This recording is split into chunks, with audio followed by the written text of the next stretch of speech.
let's get into it in relation to match reaction.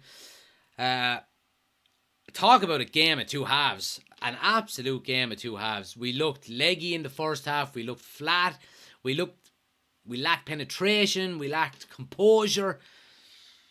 Second half and a couple of substitutions made. And it's going to be interesting when I do the player ratings now. But talk about a difference of mentality and a difference of appearance. We just looked like a different team when the substitutions were made. Now, players of note in the first half that I thought were that played well. I thought Malacia I thought was brilliant in the first half. He was probably our best player in the first half, absolutely.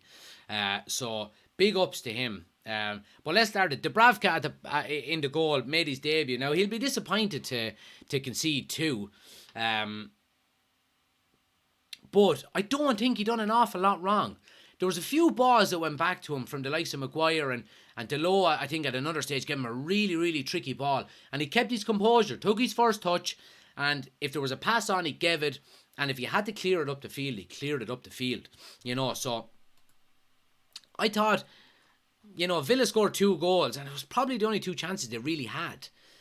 So I'm going to give Dubravka just a standard 6. I don't think he done anything wrong, but on the flip side of it, he did concede 2 goals as well. If he hadn't conceded 2 goals, that 6 would probably be a 7 or an 8. Maybe not an 8, but maybe up to a 7 because he had a decent enough game.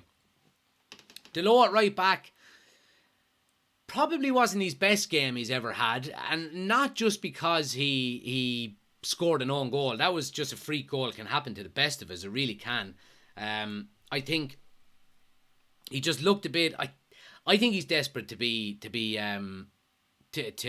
have a rest. He really is. But he's not going to get one. It doesn't look like, because we're going to need him on Sunday again.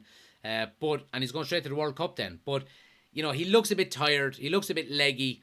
You can see, say, the high point of it was maybe the West Ham game where he was fantastic.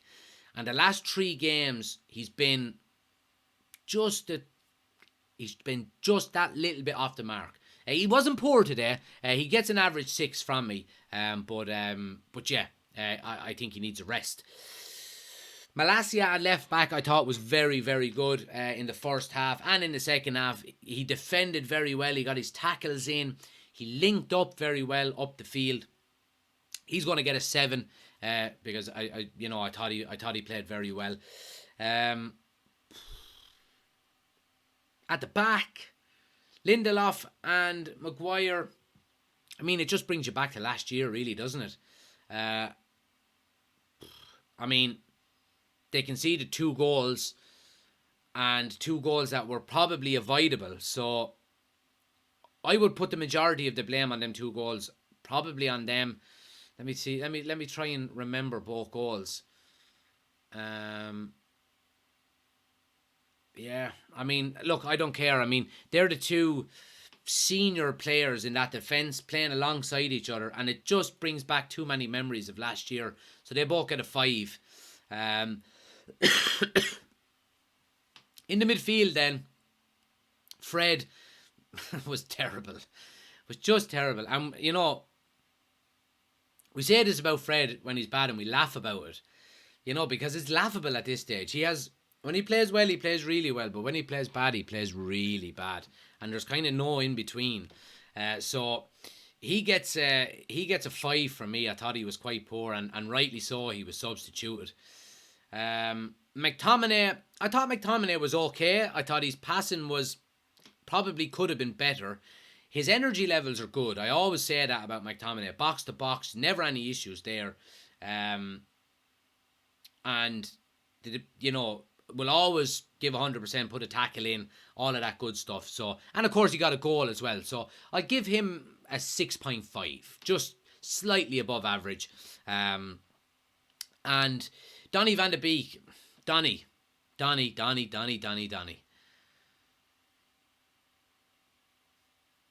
We can't do any more for you, man. You're just not taking your chances. 11 touches in the first half. The second lowest out of both teams. The only one to touch the ball less was Danny Ings, who's a striker, and you're playing centre midfield. Danny, I think your United career is getting is let me put it this way. You're not going to have a very long United career. And I have the utmost of time and respect for Danny. I don't think any United fan dislikes him. He's not taking his chances. He doesn't seem to be good enough, whether it's confidence, whether it is actually quality, who knows. He was very, very poor today. A 4 for Danny. Up front then, we have Bruno Fernandes on the right. I thought Bruno... Again, Bruno is Bruno. He frustrates the life out of you sometimes. He does some things really well, does some things really poor. I think he's too isolated out on that right-hand side. I think he done a lot better for that 10 or 15 minutes when he went into the centre of the park. But he went back out onto the right just because Casemiro came in to shore up the game. And I think that's taken from his game a little bit. So I won't be too harsh on him, the fact that he's playing out on the right. I think he prefers to play through the middle where he has that freedom, where he can go to the right, he can go to the left, he can go through the middle, he can drop off, he can go high, he can come low. You know, he has that kind of freedom to do what he wants when he's in the middle. So I'll just give him an average 6. Rashford on the right, or on the left. Rashford, I thought, was very good today as well. Looked lively. Kind of, we're seeing that Rashford that when he gets on the ball is going at defenders and looking to get strikes away and looking to get inside the box rather than just tippy-tappy and 1-2s. That's the kind of Rashford I like to see. And he done that tonight. So he gets an 8. He gets an 8. I give Rashford an 8. I think he got man of the match with Sky Sports as well. Anthony Martial through the middle. Look, first proper game back in a good few weeks. I thought he done okay. I thought he held the ball up a few times.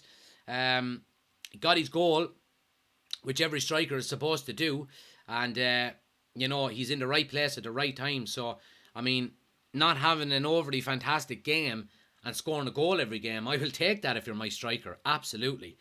So he gets a 7. Who else did we have then? We had substitutions changed the game. They really did. We'll start with, obviously, Martinez. He wasn't on for overly long, so I'm not going to give him a rating. Or Casemiro. Well, I could give Casemiro just an average 6. He was on for 10 minutes or so. He gets a 6. Ericsson, I thought, was very good when he came on. He gives us that composure when he's on the ball. And yeah, he gets a 7. I thought he was really good. Involved in an awful lot of the goals. In an awful lot of the attacks that we had in the second half as soon as he came on. Elanga was okay.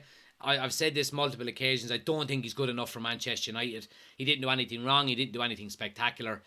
Just an average 6 there. And Garnacho, what a player. What a player. He is going to be a superstar. If Manchester United do not get this young lad to sign a new contract, there's going to be absolute anarchy outside of Old Trafford. There really is. He's a superstar. He absolutely changed the game when he came on. He looks so positive, constantly looking to take on defenders, constantly looking to get into the box, create chances, get shots away. And for an 18-year-old to get 2 assists in a half an hour, and his second assist for Scott McTominay was the vision to pick out that pass is absolutely world class. He's going to be a superstar. Give him that number 7 jersey when Ronaldo leaves. Just give it to him because he deserves it. And a young lad at that age, I think he has the shoulders to carry it. Give him the jersey. Man of the match for me, Alejandro Garnacho. Absolutely fantastic. Ten Hag. We'll give Ten Hag a rating as well. I'll give Ten Hag a 7 tonight. He picked the team with the idea of giving players a rest, and that's completely fine in my book. But he made the right changes at the right time, and we went on and won the game because of it. So, Ten Hag is okay in my book. I love him. So, look, I think all round it's a positive night for Manchester United. We seen the team in the first half is not going to be our starting team. It's not going to be our starting 11 week in, week out. The second half team is more the kind of starting 11 that we're used to seeing and that we'll potentially see in the future. And that's what I'm judging this game on, and that's why I'm happy. You know, we're still, of course, we're still short when it comes to depth within the squad, and I think that's why we've seen the performance of the second half, or sorry, of the first half, be so poor, because we're short in depth and quality. But all round, it's a good positive night. Players got rests, even though the likes of Casemiro came on, Martinez came on, they still got got majority of the game, rested. So happy for that. But yeah, great night, great win, happy days. I'm going to put on Marcus Rashford is out talking here while we're signing off. But yeah, game of two halves. I mean, let's go through some of the comments before we head off, guys. Messi dreams of being as good as Garnacho, says Cottle. Watch us draw City now in the next round. We could very well draw City, you'd never know. And if we do you know what? Bring them on. I don't care. Because all that matters is we're going in the right direction. And if we don't win a trophy this year, the likes of a Carabao Cup, because, we're not going to win the league, we have a chance of winning the Europa League, albeit a slim chance. So the Carabao Cup and potentially the FA Cup are going to be what United are looking at. And I'm okay with winning them competitions. And I'm okay with not winning them either. I'm okay with finishing this season without a trophy. Because what we're doing is the right thing. We're going in the right direction. We're playing attractive football. The players are buying into it. The heart is there to wear the shirt again. So I'm happy. I'm happy regardless. I really am. And I'm delighted to see over 100 people in watching on YouTube as well. It's absolutely fantastic. It's I'm blown away by the growth of the channel over the last few weeks. It's been great to see. Guys, if you are new to the YouTube channel, we do all of the Manchester United watch-alongs. We eat a few snacks along the way. And we have a bit of a laugh. So hit the subscribe button if you're new. Daily Manchester United content as well on TikTok, guys. If you're new to the TikTok channel, make sure you hit the follow button. Daily United content. Like I said, all of the United watch-alongs. We do... we're going to be doing a load of the watch-alongs for the World Cup as well. So make sure you're hitting that follow button so you don't miss out. I do appreciate it. It's been a great watch-along. It was a bit boring in the first half, the game itself. But look, I always enjoy getting on and having a chat with you. So it's great. Again, just to let everyone know, guys, if you do want to become an official member of the YouTube channel, the link is in the description or is pinned to the top of the chat. You get extra content for members only. And you get a chance to play maybe some online gaming with me as well. Badge beside your name, priority comments read out and things like that as well.